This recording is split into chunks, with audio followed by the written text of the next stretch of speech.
నిలబడ్డారు వీళ్ళు. కొరింథీ సంఘం సువార్త మీద నిలబడ్డారు, సువార్త యందు నిలుచున్నారు. ఇప్పుడు నేను అడుగుతున్నా, చెరమెలపాడు సంఘం దేని యందు నిలబడింది? దేని యందు నిలబడింది? ఇంకా చెప్పాలంటే సంఘములోనికి వస్తున్న నీవు దేని యందు నిలబడ్డావు? దేని మీద నిలబడ్డావు? దేన్ని అంగీకరించావు? సువార్తను అంగీకరించావా లేకపోతే ఇంకేమన్నా అంగీకరించావా? సువార్తను కాకుండా నీకు ఏదైనా అంగీకరిస్తే, నువ్వు దేని యందని నిలబడితే నీ విశ్వాసం వేస్ట్ అయిపోతుంది అంటున్నాడు. అందుకే కొరింథీ సంఘాన్ని హెచ్చరిస్తూ చెప్తున్న మాట ఏంటంటే, మీరు దాన్ని అంగీకరించారు, దాని యందే నిలిచి ఉన్నారు. ఒకవేళ దాని యందు మీరు నిలబడకపోతే మీ విశ్వాసం వ్యర్థమవుతుందని చూడండి. వ్యర్థమైతేనే గాని అన్నాడు. నేను చెప్పిన మాట ఎలాంటిదంటే మీ విశ్వాసాన్ని నిలబెట్టేది. ఒకవేళ మీ విశ్వాసం వ్యర్థమైతే నేను ఏ ఉపదేశ రూపముగా సువార్త మీకు ప్రకటించుతునో ఆ ఉపదేశమును మీరు గట్టిగా పట్టుకొన్న ఎడల అన్నాడు. చూడండి, మీ విశ్వాసం వ్యర్థం కాకపోతే నేను చెప్పిన ఉపదేశాన్ని మీరు గట్టిగా పట్టుకుంటే, ఎలాంటి మాటలు మాట్లాడతారు చూడండి. సువార్త విన్నారట, నెక్స్ట్ అంగీకరించారట, నెక్స్ట్ నిలబడ్డారట, నెక్స్ట్ దాన్ని గట్టిగా పట్టుకున్నారట. అందుకు వాళ్ళు దేవునిలో స్టాండర్డ్గా ఉన్నారు. ఇంతకీ ఎందుకు ఈ సువార్త, ఎందుకు ఇంత స్ట్రాంగ్గా దీన్ని పట్టుకోవాలి? దీని మీద ఎందుకు నిలబడాలి? దీన్నే గట్టిగా ఎందుకు పట్టుకోవాలంటే చెబుతున్నమాట చూడండి, ఆ సువార్త వలనే మీరు రక్షణ పొందువారై ఉందురు అన్నాడు. చూడండి, దేని వల్ల రక్షింపబడతాం? చాలామంది అంటారు చూడండి, రక్షణ తీసుకున్నారా అని అడగగానే సమాధానం వస్తుంది, ఏమని? తీసుకున్నామండి. రక్షణ తీసేసుకుంటే రాదు, రక్షణ పొందుకోవాలి. మనం రక్షణ తీసుకున్నారని అడగగానే తీసుకున్నామని ఎలా చెప్తున్నాం? మనం రక్షణ తీసుకున్నాను అని ఎవరైతే సమాధానం చెప్తున్నారో దేని బట్టి చెప్తున్నారు? దేని బట్టి చెప్తారు చెప్పండి? బాప్తిజం తీసేసుకున్నాం అనుకోండి, వెంటనే మన ఫీలింగ్ ఏంటి? రక్షణ నేను పొందేశాను, రక్షణ తీసేసుకున్నాను, రక్షణలో ఉన్నాను అంటే బాప్తిజం తీసుకోగానే మన ఫీలింగ్ ఏంటంటే నేను రక్షణలోనికి వచ్చేసాను, నేను రక్షణలోనే ఉన్నాను, నేను రక్షింపబడ్డాను. ఇది మన ఫీలింగ్. అందుకే బాప్తిజం తీసుకోగానే బల్లా కార్యక్రమంలో పాల్గొనగానే మన ఫీలింగ్ ఏంటంటే నేను రక్షింపబడ్డా, నేను రక్షింపబడ్డా, నేను రక్షింపబడ్డా. సరే, అయితే నువ్వు బాప్తిజం తీసుకున్నావు కదా, దేన్ని బట్టి తీసుకున్నావు? ఏ ఉపదేశాన్ని బట్టి తీసుకున్నావు? సువార్తను బట్టా లేకపోతే ఇంకేమన్నా విని తీసుకున్నావా? నువ్వు సువార్తను బట్టి తీసుకుంటే సువార్త వల్ల రక్షింపబడతావు. మీరు గమనించండి, సువార్త కాకుండా దేన్ని బట్టి మీరు రక్షణ తీసుకున్నా అంటే బాప్తిజం తీసుకున్నా మీరు రక్షింపబడరు, మీరు రక్షణ పొందరు. అంటే వేరే దాన్ని బట్టి దేన్ని బట్టి తీసుకున్నాడు? చాలా వాటిని బట్టి తీసుకుంటాం మనం. చాలామందికి సువార్త తెలీదు. మరి దేని బట్టి తీసుకున్నారంటే, మీరు ఎలా బాప్తిజంలోకి వచ్చారంటే ఆ రోజు వాళ్ళ సాక్ష్యం చెప్పారండి, ఆ సాక్ష్యాన్ని బట్టి ఏమైపోయాను? రక్షింపబడ్డా. ఎవరో చెప్పిన సాక్ష్యం. సాక్ష్యం అంటే ఏంటి? వాళ్ళ జీవితాల్లో దేవుడు ఏదో కార్యం చేశాడు, ఆ కార్యాన్ని వీళ్ళ స్టేజీ మీద చర్చిలోనూ ప్రకటించారు. దేవుడు అలాంటి కార్యం నా బతుకుల్లో కూడా చేస్తాడని చెప్పి నేనేం చేశాను? రక్షింపబడ్డా, బాప్తిజం తీసేసుకున్నాను. దేవుడు అలా అప్పులు తీర్చేశాడట, నాకు అప్పులు ఉన్నాయి, తీర్చేయాలని చెప్పి ఏం చేశాను? బాప్తిజం తీసుకున్నాను. దేవుడు వాడి పిల్లలకు పెళ్లి చేశాడట, మా పిల్లలకు కూడా పెళ్ళి అవ్వాలంటే ఏం చేశాను? బాప్తిజం తీసుకున్నాను. దేవుడు వాళ్ళకి పిల్లల్ని ఇచ్చాడట, నాకు పిల్లలు కావాలని ఏం చేశాను? బాప్తిజం తీసుకున్నాను. నేను బాప్తిజం తీసుకున్నాను. వాళ్ళకి బాప్తిజం తీసుకోగానే ఉద్యోగం వచ్చిందట, నేను బాప్తిజం తీసుకున్నాను, ఉద్యోగం కోసం ఎదురు చూస్తున్నాను.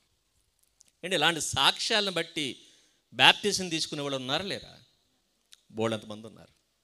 ఇంకా చెప్పాలంటే కొన్ని సంఘాల్లో వేళే ఎక్కువ కనబడుతుంటారు. వీళ్ళ సువార్త పని లేదు, సువార్త అక్కర్లేదు. ఇంకా చెప్పాలంటే కొంతమంది దర్శనాల కోసం బాప్తిజం తీసుకుంటారు. అంటే బాప్తిజం తీసుకుంటే దర్శనాలు వస్తాయట, లేకపోతే ఎవరో కావిడ దర్శనంలో చెప్పిందట. ఈ దర్శనాల కోసం, ఆ దర్శనాల కోసం దర్శించేవాళ్ళు కొంతమంది ఉన్నారు. అందుకే ఎవరికో దర్శనం వస్తుంది అనుకోండి, అక్కడ క్యూ కట్టి మరి వెళ్తాం మనం. ఏదో ఒక రోజు సెలెక్ట్ చేసుకుని వాళ్ళు సెలెక్ట్ చేసిన రోజున రమ్మంటే వెళ్ళి క్యూలో నుంచి ఉంటాం. పైగా ఇదిగో నీ కోసం నేను ప్రవచనం చెప్పాలంటే, దర్శనం చూడాలని నువ్వేం చేయాలి? బాప్తిసం తీసుకోవాలంటే ఆవిడ దర్శనం రావడం కోసం మనం ఏం చేస్తాం? బాప్తిసం తీసుకుంటాం. ఇలా బాప్తిసాలు రకరకాల కారణాలు బట్టి తీసుకునే వాళ్ళు ఉన్నారు. రకరకాల కారణాలు బట్టి. ఇలా నువ్వు ఏ కారణం బట్టి తీసుకున్నా నువ్వు రక్షింపబడవు. సువార్తను బట్టి తీసుకోవాలి. అంటే దర్శనాలు బాప్తిసం తీసుకున్న వాళ్ళకే కాదు, తీసుకున్న వాళ్ళకి కూడా వస్తాయి. భక్తులకే కాదు, భక్తిహీనులకు కూడా వస్తాయి. నీతిమంతులకే కాదు, పాపులకు కూడా వస్తాయి. దర్శనాలు రావా? మీరు గమనించండి, ఐగుప్తులో 7 ఏళ్ల పాటు సమృద్ధి అయిన పంట పండుతుంది, 7 ఏళ్ల పాటు కరువు వస్తుందన్న దర్శనం ఎవరికి వచ్చింది? ఎవరికి వచ్చింది? యోసేపు గారికి వచ్చిందా? మీకు దాన్నం అమ్మ. యోసేపు గారికి రాలా. మరి ఎవరికి వచ్చింది? ఫరోకి వచ్చింది. ఫరో ఎవడు? భక్తుడా? ఫరో భక్తుడు కాదు, ఫరో దేవుని సంబంధి కాదు. మరి ఎవరికి వచ్చింది దర్శనం? ఫరోకి వచ్చింది. కానీ అర్థం చెప్పింది ఎవరు తెలుసా? యోసేపు చెప్పాడు. అంటే దర్శనాలు దేవుని పిల్లలకు కాకుండా బయట వాళ్ళకి కూడా వస్తాయంటే వస్తాయి. ఎందుకు రావు? ఎందుకు రావు? 4 సామ్రాజ్యాల గురించిన దర్శనం ఎవరికి వచ్చింది తెలుసా? ఎవరికి? దానియేలుకి వచ్చిందని చెప్పకండి. నెబుకద్నెజరుకు వచ్చింది. నెబుకద్నెజరుకు వచ్చింది. నెబుకద్నెజరుకు వచ్చింది. దాని అర్థం ఎవరు చెప్పారు తెలుసా? దానియేలు. అంటే దర్శనాలు ఎవరికి కూడా వస్తాయి? పాపులకు కూడా వస్తాయి. దర్శనాలు బయట వాళ్ళకు కూడా వస్తాయి. రాబోతున్న ఆ భవిష్యత్తు గురించి బయట వాళ్ళకు కూడా దేవుడు తెలియపరుస్తాడు, హెచ్చరిస్తాడు. కాబట్టి వాటిని బట్టి నమ్మేశారు అనుకోండి, మన గమ్యం మారిపోతుందన్న సంగతి గమనించాలి. అందుకే దర్శనాలు బట్టో లేదంటే వేరే వేరే కారణాల బట్టో నువ్వు రక్షణలోకి వస్తే నీ రక్షణ సరైంది కాదు, నువ్వు రక్షింపబడవు. అది తమ్ముడు ఏదో టైటిల్ పెట్టాడు, రక్షణ లేని జనమా. రక్షణ లేకపోతే ప్రమాదం అనుకోకండి. హెల్మెట్ లేకపోతే ప్రమాదం జరగవచ్చు, జరగకపోవచ్చు. లైఫ్ జాకెట్ లేకుండా మనం సముద్రంలో ఈదితే ప్రమాదం జరగవచ్చు, జరగకపోవచ్చు. కొన్నిసార్లు మనం జాగ్రత్త తీసుకోకపోతే ప్రమాదాలు జరగవచ్చు, జరగకపోవచ్చు. కానీ రక్షణ లేకపోతే ప్రమాదం కాదు, శిక్ష. రక్షణ లేకపోతే శిక్ష తప్పదు. అందుకే అన్నాడు, మీరు ఏ ఉపదేశాన్ని బట్టి తీసుకున్నారు? నేను ప్రకటించిన ఉపదేశం ఇది. నేను ప్రకటించిన ఉపదేశం ఏంటది? సువార్తను ప్రకటించాను నేను. అందుకే సువార్త ప్రకటించవలసిన భారం ప్రతి ఒక్కరి మీద ఉంది. ప్రతి ఒక్కరి మీద ఉంది. సువార్తను నమ్మాలి, నమ్మిన వాడు దాన్ని ప్రకటించాలి.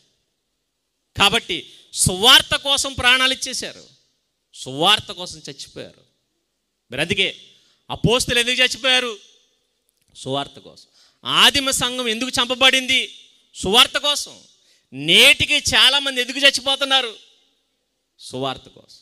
సువార్త కోసం ప్రాణాలు ఇచ్చేసేవారు ప్రపంచంలో చాలామంది ఉన్నారు.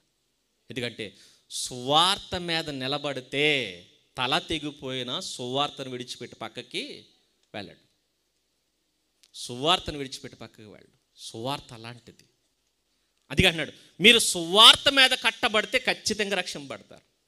సువార్త మీద కట్టబడకపోతే మీరు రక్షింపబడరు అన్నాడు. చూడు, ఏంటి సువార్త అంటే లోకం అనుకున్నట్టు పుట్టినరోజు కాదు, లోకం అనుకున్నట్టు పెళ్లి రోజు కాదు, లోకం అనుకున్నట్టు ఆస్తి గొడవల్లో విజయం కాదు.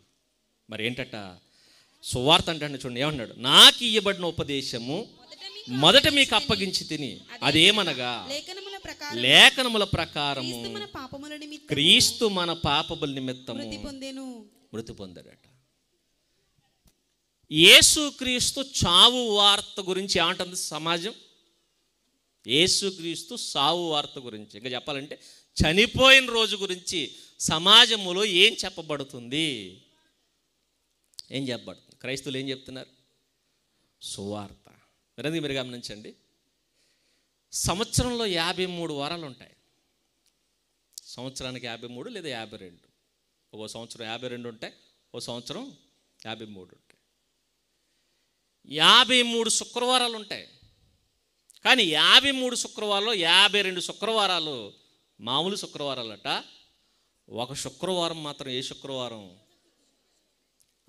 శుభ శుక్రవారం అట. 52 శుక్రవారాలు మామూలు శుక్రవారాలు. అవి కేవలం ఫ్రైడేస్ మాత్రమే. వీకెండ్ ముందు వచ్చే రోజు మాత్రమే.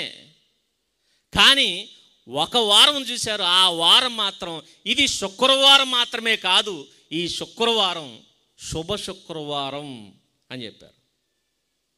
అదే మనం చేసుకున్నాం ఈ నెలలోనో మనం ముందు నెలలోనో. గుడ్ ఫ్రైడే 29 మార్చి. 29వ తారీఖున ఏం జరిగింది? Good Friday. ఏం జరిగింది ఆ రోజు? ప్రభు చనిపోయాడట. ఇదేంటండి? ఎవరైనా చనిపోతే ఏం చేయాలి? దుర్వార్త అనాలి.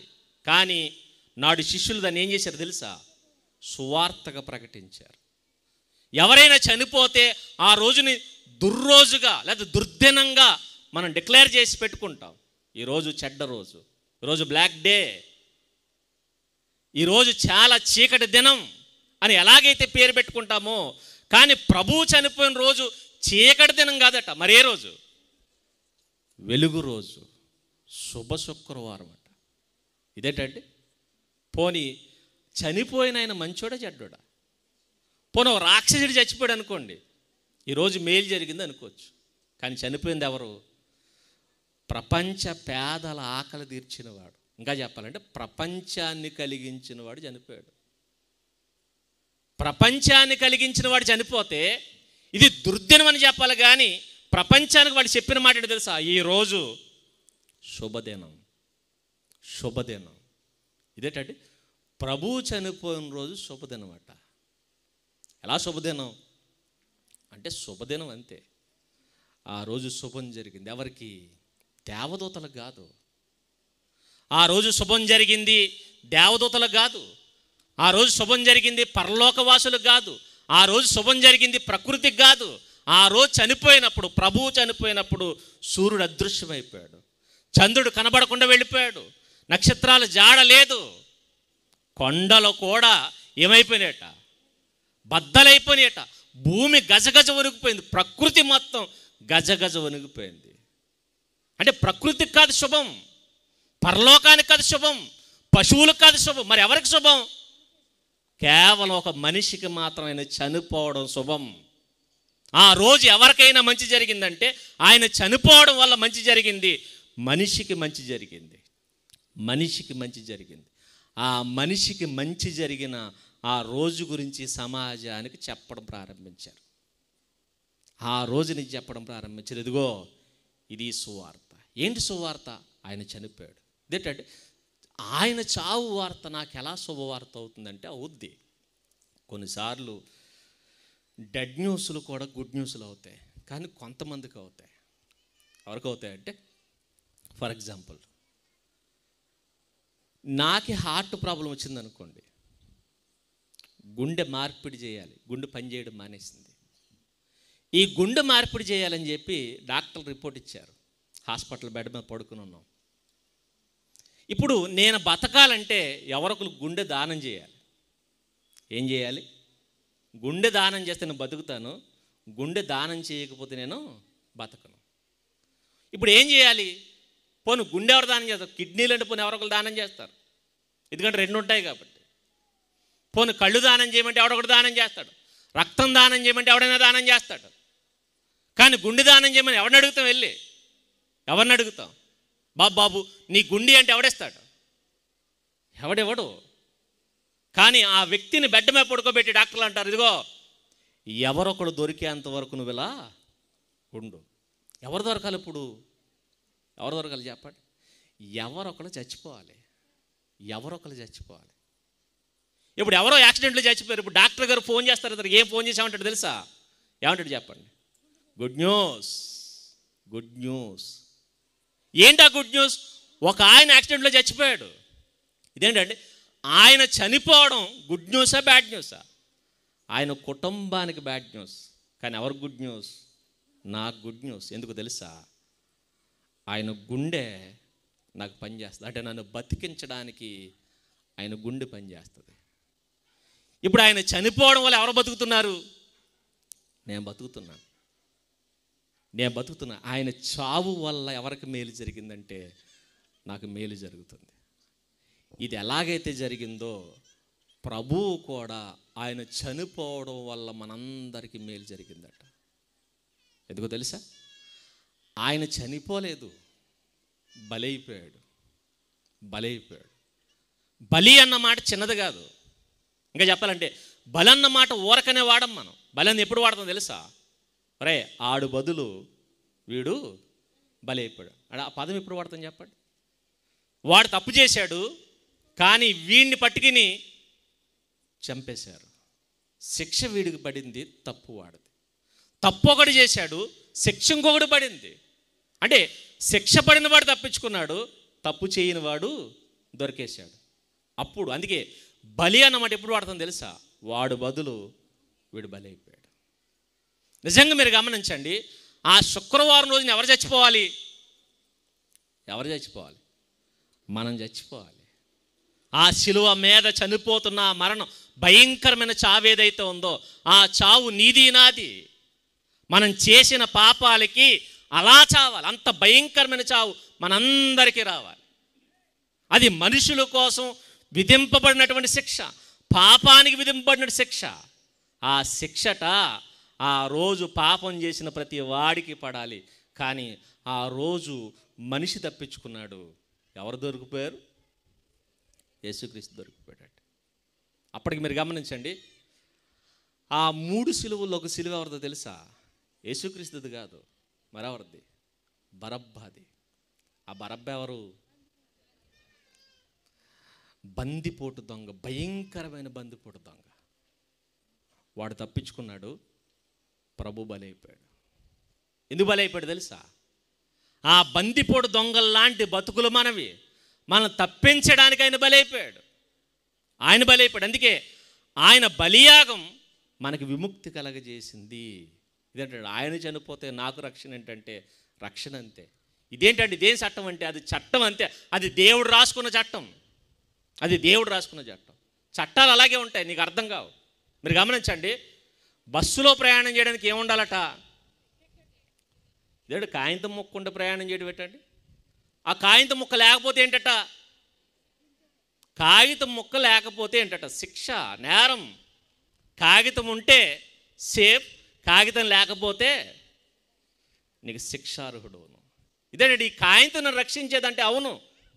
ఇదేంటి ఈ కాగితం నన్ను కాపాడమంటే నేనే ఇంటి దగ్గర నుంచి ఒక కాగితం ముక్క తెచ్చుకుంటాను, దీనికంటే గొప్పదంటే ఒప్పుకుంటారా? ఒప్పుకోరు. మరి ఎందుకు ఒప్పుకోరు అంటే అది ప్రభుత్వం నియమించిన విధానం. నువ్వు ఆ బస్సులో ప్రయాణం చేస్తున్నంతసేపు ఈ టికెట్ ముక్క నీ జేబులో ఉండాలి. మధ్యలో తీసుకుని పడేస్తే కుదరదు. పోనీ అలాగే టికెటే కావాలి కదని చెప్పి ట్రైన్ టికెట్ తీసుకుని బస్సు ఎక్కామనుకోండి, ఎక్కనిస్తారా? భీమవరం నుంచి విజయవాడ వెళ్ళాలి, ట్రైన్ టికెట్ తీసుకుని బస్సు ఎక్కామనుకోండి ఏమంటాడు? దీపం అంటాడు. పోనీ లేదు బస్ టికెట్ తీసుకుని ట్రైన్ ఎక్కామనుకోండి, బస్ టికెట్ ట్రైన్ టికెట్ కంటే రేట్ ఎక్కువ కదా, నేను ఎక్కువ చెల్లించాను, నేను బస్సులో వెళ్ళను, ఇదిగో ఏసీ బస్సుకి టికెట్ తీసుకున్నాను కానీ ట్రైన్లో వెళ్తానంటే ఏమంటాడు? కుదరదు. ఇది ఏంటంటే చట్టం. ఎవరు రాశారు చట్టం? మనుషులు రాసుకున్నటువంటి చట్టం. కానీ ఇదెవరు రాశారు తెలుసా? దేవుడు రాసినటువంటి చట్టం. నిన్ను కలిగించిన వాడు రాసిన చట్టం ఏంటో తెలుసా? అయితే నీ పాపానికి నువ్వు చావాలి, లేకపోతే నీ పాపానికి ఇంకొకళ్ళు చనిపోవాలి, బలైపోవాలి. ఎవరు బలైపోతారంటే ఆయన బలైపోయాడు. అందుకే ఆయన బలియాగం మన పాపాల కోసం. అది చెప్తున్నాడు. యేసుక్రీస్తు ఏం చేయబడింది? లేఖనముల ప్రకారం అన్నాడు చూడండి. అందుకే లోక ప్రకారం కాదు. లోక ప్రకారం అయితే ఆయన మరణం నీకు హాస్యాస్పదంగా ఉండొచ్చు, కానీ ఇది లేఖనం. ఎవరు రాసిన లేఖనం? దేవుడు రాసినటువంటి లేఖనం. అది మీరు గమనించగలిగితే ప్రభుత్వాలు చేసిన చట్టాలు ఏవైతే ఉన్నాయో, లేఖనాలు, శాసనాలు, దేవుడు రాసిన లేఖనాలు ఈ శాసనాలు. ఆ శాసన ప్రకారం చనిపోయాడట. ఎందుకంటే నీ కోసం, అందుకే మన పాపముల నిమిత్తం ఆయన బలైపోయాడు. ఇప్పుడు మనందరం ఏం చేయబడ్డాం తెలుసా?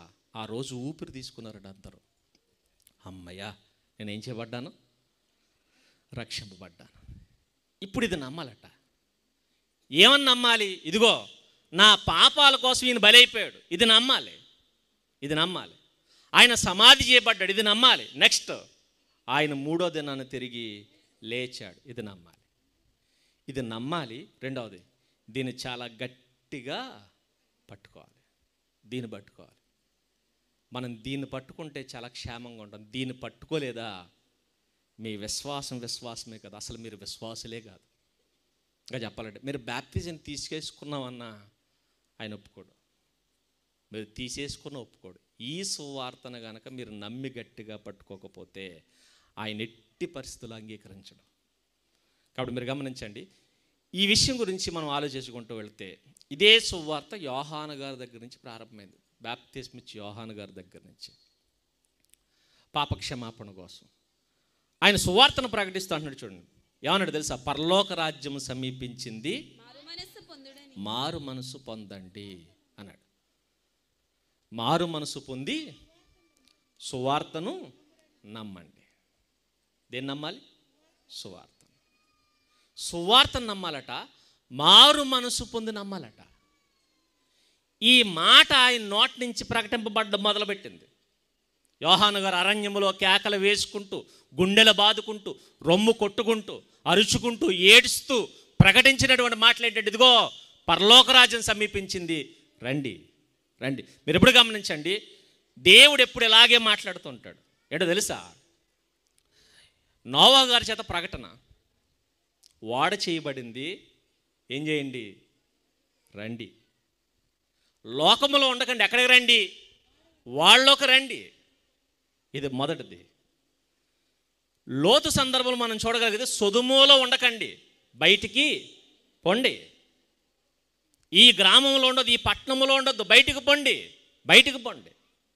ఇది ఆ రోజు చెప్పింది. ఈరోజు చెప్తుంది ఏంటో తెలుసా? పరలోక రాజ్యం సమీపించింది. ఈ లోకంలో ఉండకండి, ఎక్కడ ఉండండి? పరలోక రాజ్యములో ఉండండి. లోక రాజ్యాల్లో ఉండకండి, ఎక్కడ ఉండండి? పరలోక రాజ్యంలో ఉండండి. మీరు గమనించండి, మనం ఎక్కడున్నాం ఇప్పుడు? మన వాళ్ళందరూ బిజీగా ఉన్నారు. ఎక్కడ? లోకరాజ్యంలో. ఏ రాజ్యం గెలిపిద్దామా అని చూసుకున్నారు మన వాళ్ళు. దాంట్లో ముమ్మరంగా పనిచేసేది ఎవరనుకుంటున్నారు? మన క్రైస్తవులే.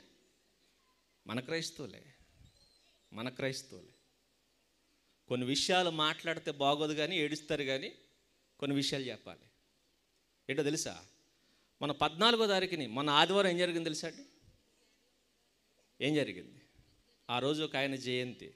ఎవరిది? అంబేద్కర్ గారి జయంతి. ఆయన గొప్పోడు, చాలా మంచోడు, నేను కాదంటలా. ఆయన మనకు చాలా మేలు చేశాడు, భారతదేశానికి చాలా మేలు చేశాడు, నేను ఒప్పుకుంటాను. ఆయన చాలా ఉన్నతమైన వాడు, నేను ఒప్పుకుంటాను.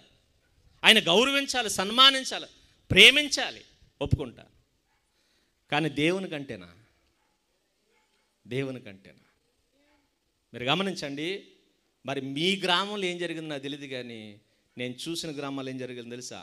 ఆ రోజు ఆదివారం ఆరాధన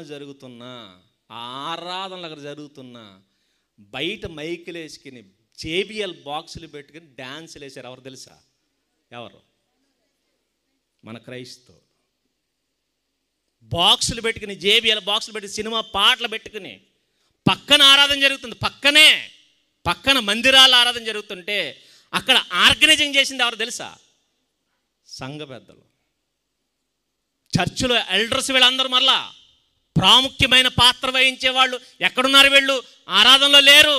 మరి ఎక్కడున్నారు? ఏ ఆరాధన అయిపోయిన తర్వాత చేయకూడదు? నువ్వు చెయ్యాలనుకున్నావు, చెయ్యాల్సింది ఎప్పుడు చేయొచ్చు?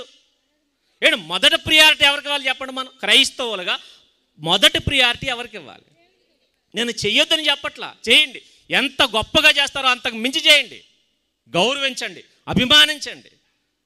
కానీ దేవుణ్ణి ఆరాధించడం పక్కన పెట్టేసి, మరి పోనీ కనీసం ఆరాధన జరుగుతున్నప్పుడు మైక్ కూడా ఆపలేదు. అక్కడ పాటలు వినబడుతూనే ఉన్నాయి, అక్కడ వాక్యం వినబడుతూనే ఉంది. వీళ్ళ కేకలు ఫుల్గా తాగేసి డ్యాన్సులు. ఒకప్పుడు చేసేవారు, మన వాళ్ళు చేసేవారు. కానీ ఏం చేసేవారు తెలుసు, ఒకవేళ ఆదివారం వస్తే ఆ రోజు ఆరాధన అయిపోయేంత వరకు అక్కడికి వెళ్ళేవారు కాదు. ఆరాధన అయిపోయిన తర్వాత ఆ కార్యక్రమం పెట్టేవారు. మరి ఎప్పుడు ఇలా అయిపోయింది. మనందరం ఎవరో తెలుసా? రక్షింపబడిన రక్షక సమూహం మనందరం చర్చిలో ఆరాధన చేసేవాళ్ళు ఎక్కడున్నారు? ఎక్కడ తిరుగుతున్నారు? ఏం చేయాలి వెళ్ళి? మీరు అందుకే పార్టీల జెండాలు పట్టుకుని తిరిగేది ఎవరు తెలుసా? క్రైస్తవులు. ఇంకా చెప్పండి, దరిద్రం ఏంటంటే పాస్టర్లే భుజానేసుకుని తిరుగుతున్నారు జెండాలు. ఇదిగో ఈయనకు ఓటేయండి, ఆయనకి ఓటేయకండి. నీది ఏ రాజ్యం? ఏ రాజ్యంలోనో చెప్పు నువ్వు. నీది ఏ రాజ్యంలోనో?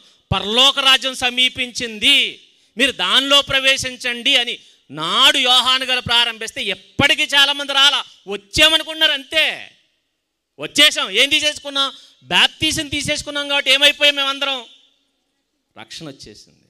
కానీ తెలియదు ఏంటంటే ఆ రాజ్యంలో ఇంకా ప్రవేశించలేదు. ఎప్పుడు ప్రవేశిస్తుందో తెలుసా? సువార్తను నమ్మితే ప్రవేశిస్తాం. ఏంటా సువార్త? ఆయన చనిపోయాడు, సమాధి చేయబడ్డాడు, తిరిగి 3వ దినాన లేపబడ్డాడు. ఈ ప్రకటన జరుగుతుందట. ఆ ప్రకటన జరుగుతున్నప్పుడు కొంతమంది వచ్చి బాప్తిజం తీసుకోవడానికి వచ్చారండి. నేడు మనమైతే బాప్తిజం ఎవరైనా తీసుకుంటానంటే ఎగురు గంతేస్తాం. ఇంకా చెప్పాలంటే పెద్దోళ్ళు బాప్తిజం తీసుకుంటానంటే ఇంకా ఎగురు గంతేస్తాం. దరిద్రం ఏంటంటే మరి మన వాళ్ళు ఎలా ఇచ్చేస్తున్నారు నాకు అర్థం కావట్లేదు. ఆయన ఎవరో పవన్ కళ్యాణ్ గారు మాట్లాడుతూ అంటున్నాడు, నేను బాప్తిజం తీసేసుకున్నాను. చంద్రబాబు నాయుడు గారు అంటున్నారు, నేను బాప్తిజం తీసేసుకున్నాను. లోకేష్ గారు అంటున్నాడు, నేను బాప్తిజం తీసేసుకున్నాను. రజనీకాంత్ గారు అంటున్నాడు, నేను బాప్తిజం తీసేసుకున్నాను. వీళ్ళందరూ బాప్తిజం తీసేసుకున్నారట. అంటే వీళ్ళందరూ ఏం చేయబడ్డారు చెప్పండి? ఏం చేయబడ్డారు? రక్షణ పడిపోయారా? ఇలాంటి వాళ్ళు వచ్చి మనల్ని బాప్తిజం అడగగానే ఇచ్చేవాడు పొంగిపోతాడు మనకి. ఈరోజు ఏ ప్రభాసం వచ్చి బాప్తిజం అడిగాడు అనుకోండి, ఇస్తున్న ఆయన ఉప్పొంగి గంతులేస్తాడు. ఆయన అమ్మ బాబోయ్, పలానా హీరోకి నేను బాప్తిజం ఇచ్చాను, పలానా ఆయన నేను బాప్తిజం ఇచ్చాను, పలానా నాయకుడు నేను బాప్తిజం ఇచ్చాను. ఇలా బాప్తిజం కోసం ఎవరైనా గొప్పవాడు వస్తే ఉబ్బి తబ్బిబ్బి అయిపోతాం మనం. కానీ ఆ రోజు మీరు గమనించండి ఏం జరుగుతుందో. ఒక గొప్ప నాయకులు వచ్చారండి యోహాను గారి దగ్గరికి బాప్తిజం పొందడానికి. ఏం చేస్తున్నాడు చూడండి. మత్తయి సువార్త 3వ అధ్యాయం. మత్తయి గారు రాసిన సువార్త 3వ అధ్యాయంలో రాయబడుతున్నటువంటి మాటలు. 3వ అధ్యాయం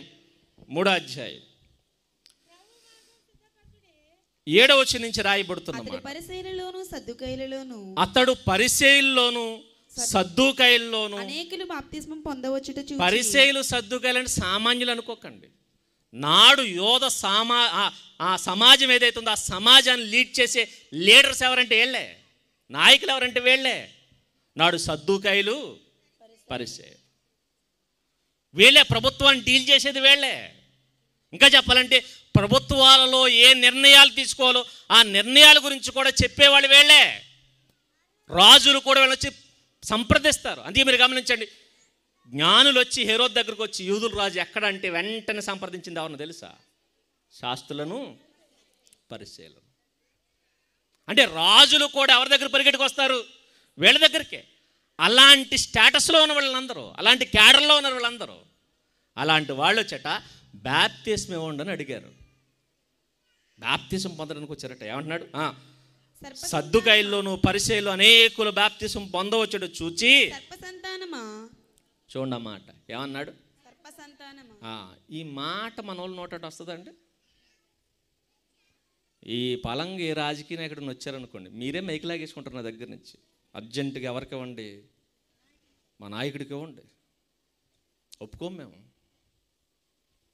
మా నాయకుడికి ఇవ్వండి. అందుకే నాకు ఎప్పుడు కోపం వచ్చే విషయం ఏంటి తెలుసా? క్రైస్తవులకి భక్తి అస్సలు లేదండి. భక్తి అస్సలు లేదు. మీరు గమనించండి, మసీదులోకి ఏ నాయకుడు వెళ్ళడు, గుడిలోకి ఏ నాయకుడు వెళ్ళడు, చర్చిలోకి ప్రతి నాయకుడు ఎగేసుకుని మరి వస్తాడు. ఎందుకు? లోకం మనం. మీరు గమనించండి, అక్కడ ఒంగొంగి దండం పెడతారు, మరి ఎక్కడ వాళ్ళకి మనమే ఒంగొంగి దండం పెడతాం. వాళ్ళు వచ్చేసరికి మన వాళ్ళు బెండ్ అయిపోతారు, దొల్లేస్తారు అంతే. జరుగుతున్న ఆరాధన ఆపేస్తాం. వాళ్ళైతే ఎదిగో బయట నుంచో గర్భగుళ్ళు అడిగేయడానికి వీల్లేదు, బయట నుంచో, గుమ్మం ముందు నుంచో, గేట్ బయట నుంచో అంటారు. మరి మనం రండి దండ్లు, సాలువాలు, అబ్బో సన్మానాలు. దేనికి? నీకు దేవుడు అక్కర్లా, మరి ఎవరు కావాలి? వీళ్ళందరూ కావాలి మనకి, వీళ్ళందరూ. నాడు ఆయన ఉన్నాడు చూడండి, సర్ప సంతానమా అన్నాడు చూడండి. బ్యాప్టిజానికి వచ్చేసారా? బ్యాప్టిజం తీసుకోవడానికి వచ్చేటప్పుడు చెప్పాల్సిన మాట ఏంటో తెలుసా? ఏం చెప్పాలి? సర్ప సంతానం అనక్కర్లా, అంత భారీ డైలాగులు మనకు వద్దు. కానీ రాబోతున్న ఉగ్రతను తప్పించుకోవడానికి బుద్ధి చెప్పిన వాడెవడు? బుద్ధొచ్చిందా రాలేదా అని అడగాలి. ఏమడగాలి? బుద్ధొచ్చి తీసుకున్నావా, బుద్ధి లేకుండా తీసుకున్నావా? ఇప్పుడు నేను అడుగుతున్నా, బ్యాప్టిజం తీసుకునే వాళ్ళు ఎలా తీసుకోవాలి? బుద్ధొచ్చి తీసుకోవాలి. కానీ చాలామంది ఎలా తీసుకుంటారు? బుద్ధి లేకుండా, బుద్ధి రాకుండా తీసుకుంటారు. ఇప్పుడు నేను అడుగుతున్నా, మీ క్యాడర్ ఏంటి? మీరు ఏ క్లాసులో ఉన్నారు? ఏ సెక్షన్లో ఉన్నారు? బుద్ధొచ్చి తీసుకున్నారా, బుద్ధి లేకుండా తీసుకున్నారు? కొంతమంది తీసుకోరు, చచ్చుకొచ్చేస్తారు, వెళ్ళిపోతారు. వీళ్ళు తీసుకోరు అసలు. మరి దేనికున్నావు? ఊరకనే ఉన్నాడు అంతే. అలా వాళ్ళ తాత దగ్గర నుంచి చర్చిలో ఉన్నాడు కాబట్టి అలా కొనసాగుతున్నాడు. కానీ ఇక్కడ చెప్తున్న మాట ఏంటి? బుద్ధొచ్చి తీసుకున్నావా, బుద్ధి లేకుండా తీసుకున్నావా? అంటే బ్యాప్టిజం తీసుకునే ముందు ఏమొచ్చి తీసుకోవాలి? బుద్ధొచ్చి. ఏంటా బుద్ధి? రాబోతుందంట ఉగ్రత, దాన్ని తప్పించుకోవాలంటే ఏం తీసుకోవాలి? బ్యాప్టిజం. ఇప్పుడు చాలామంది బుద్ధొచ్చి తీసుకుంటున్నారా? లేదు. మరి ఎందుకో తీసుకుంటారో తెలుసా? ఫస్ట్ జాబితా ఆయన సాక్ష్యం విన్నానండి, వెంటనే నేను కూడా తీసేసుకున్నాను. నీకు బుద్ధి రాలా, మరి ఏమొచ్చింది? ఆశ వచ్చింది, ఆశ కలిగింది. ఇలాంటి ఆశలతో తీసుకునేవాళ్ళు ఉన్నారు, లేదా ఆశయాల కోసం తీసుకునేవాళ్ళు ఉన్నారు తప్ప బుద్ధొచ్చి తీసుకునేవాళ్ళు లేడు. బుద్ధి లేకుండా తీసుకుంటే శిక్ష తప్పదు. బుద్ధొచ్చి తీసుకుంటే శిక్ష తప్పించుకుంటా, బుద్ధి లేకుండా తీసుకుంటే శిక్ష తప్పించుకో. అందుకే వాళ్ళని చూసి అంటున్నాడు, మీకు అసలు బుద్ధి ఉందా? అసలు మీకు బుద్ధి ఎవడు చెప్పాడు? ఎందుకు ఈ మాట అన్నాడు తెలుసా? మనం ఏం నమ్మాలి? ఆయన చనిపోయాడు, సమాధి చేయబడ్డాడు, తిరిగి లేపబడ్డాడు. దీని ద్వారా సమాజాన్ని చెప్పేది ఏంటంటే, మనము చనిపోతాం, సమాధి చేయబడతాం, నెక్స్ట్ తిరిగి లేపబడతాం. లేపిన తర్వాత ఏం చేస్తారండి?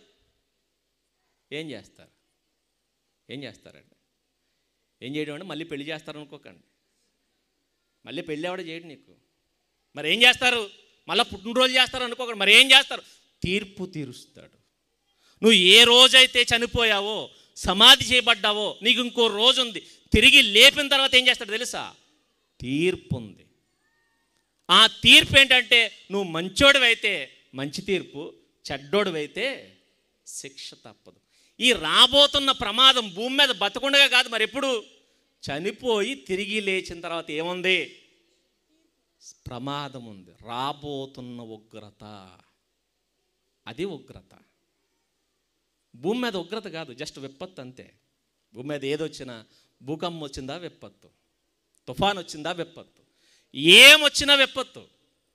కానీ చచ్చిపోయిన తర్వాత వస్తుంది చూసారు, అదేంటది? ఉగ్రత. అందుకే దేవుడు ఉగ్రత భూమి మీద ఉండగా చూపించడం. మరి ఎప్పుడు చూపిస్తాడు? చచ్చిపోయిన తర్వాత చూపిస్తాడు ఉగ్రత ఏంటో. భూమి మీద ఉండగా కొడతాడంతే, భూమి మీద ఉండగా గర్దిస్తాడంతే, భూమి మీద ఉండగా బుద్ధి చెప్పడానికి ట్రై చేస్తాడంతే. ఉగ్రత మాత్రం చూపించడు. మరి ఉగ్రత ఎప్పుడు చూపిస్తాడు? చచ్చిపోయి తిరిగి లేచిన తర్వాత చూపిస్తాడు. ఈ జ్ఞానం వచ్చినవాడు, ఈ బాబోయ్ చచ్చిపోయిన తర్వాత తిరిగి లేచిన తర్వాత భయంకరమైన ఉగ్రత ఉంది, ఆ ఉగ్రతను తప్పించుకోండి, నేను ఏం చేయాలి అని బ్యాప్టిజం దగ్గర రావాలి. ఆ బ్యాప్టిజం దగ్గర రావడానికి ముందు చెయ్యాల్సిన పనులు ఉన్నాయి. అవేంటో తెలుసా? అవేంటవి? తమ్ముడు వచ్చాడు, వస్తాడు. మీ క్లాప్స్ కిందికి వస్తే మీ కరతాళ మధ్య మన ఏదైనా ఒక టైం సెలెక్ట్ చేసుకోవాలి. ఏదైనా ఒక పిక్ని సెలెక్ట్ చేసుకొని అప్లోడ్ అయిన తర్వాత కిందికి వస్తే ఇక్కడ పాస్వర్డ్ ఎంటర్ చేయాలి. ఇప్పుడు ఇప్పుడు డౌన్లోడ్ చేసుకొని సెండ్ చేస్తే వాళ్ళకి ఈ ప్రసంగం ఏంటి?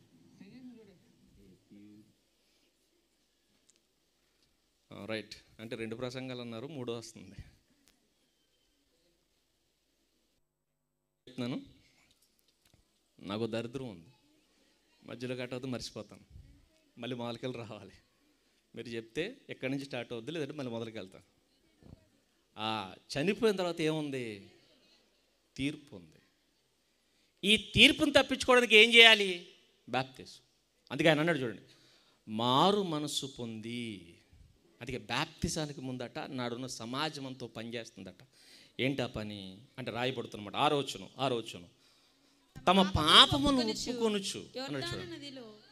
ఎప్పుడైతే యోహాను గారు ప్రకటిస్తున్నారో ప్రజలందరికీ అర్థమైంది తెలుసా? మేము పాపులం, అయ్యో మేము పాపులం అని పాపాలు ఒప్పుకున్నారట.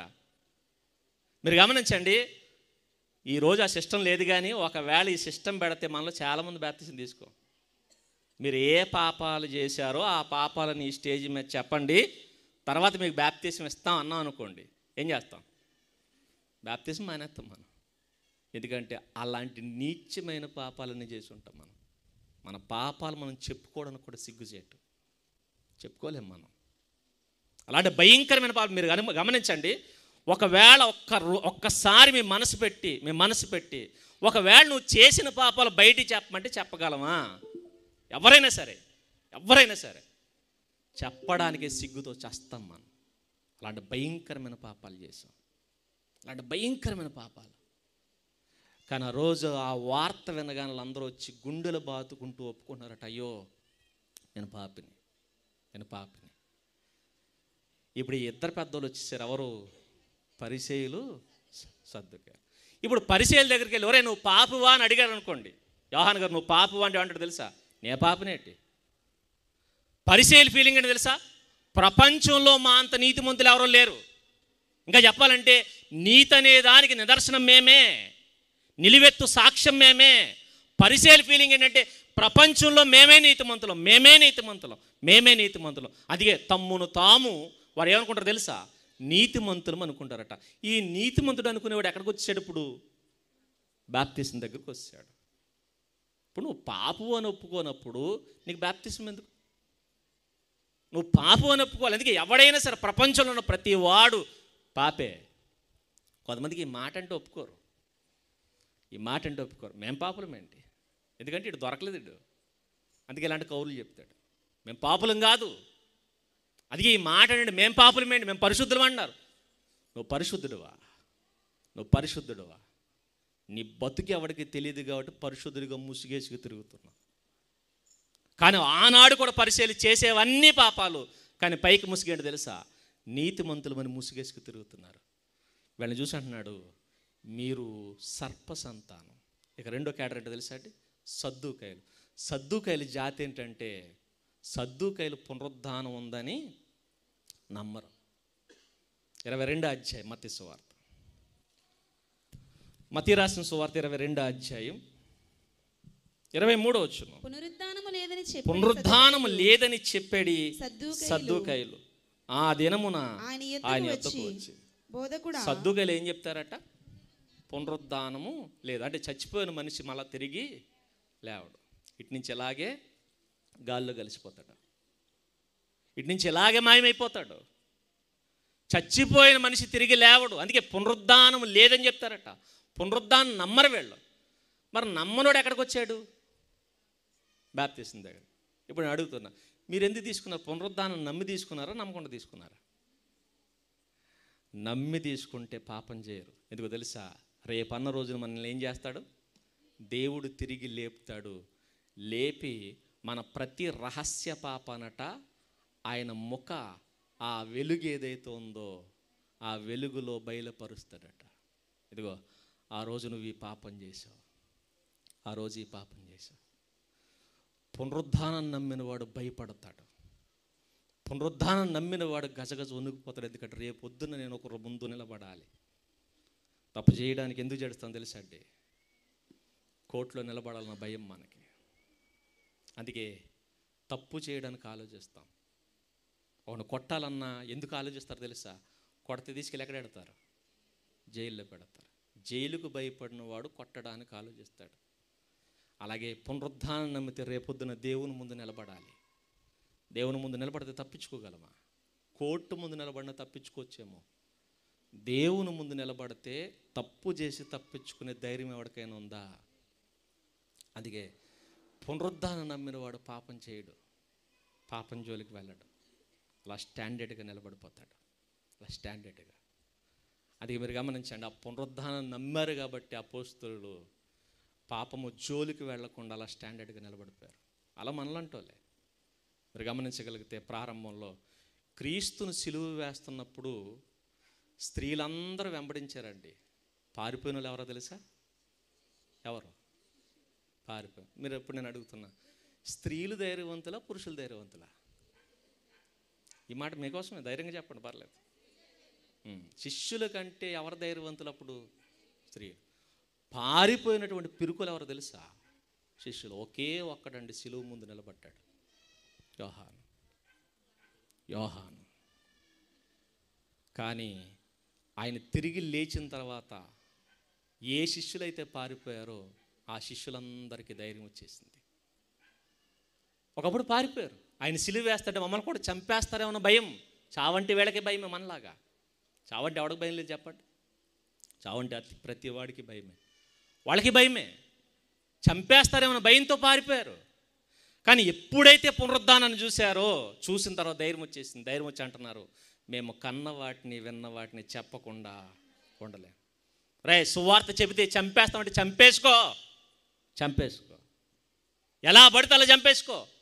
చావుకు తెగించారు. మరి ముందు పారిపోయారు. ముందెందుకు ఆ పెరుగుతానం? పునరుద్ధానం గురించి తెలియదు వీళ్ళకి. పునరుద్ధానం నమ్మిన వాడికి ధైర్యం ఏంటంటే, ఈరోజు చేస్తే రేపొద్దున మరలా లేచిపోతాం. అందుకే మీరు గమనించండి, క్రైస్తవులకు చంపేస్తామంటూ ఊపొస్తుంది. అందుకే క్రైస్తవులను చంపేస్తాం బెదిరిస్తాం అనుకుంటారు వీళ్ళందరూ. బెదిరించడం కాదు. క్రైస్తవులు చావంటే ఏంటి తెలుసా? సరదా, చంపే. అందుకే పౌలు గారు అంటాడు, నా మట్టుకైతే బ్రతుకుట క్రీస్తే, చావైతే లాభం.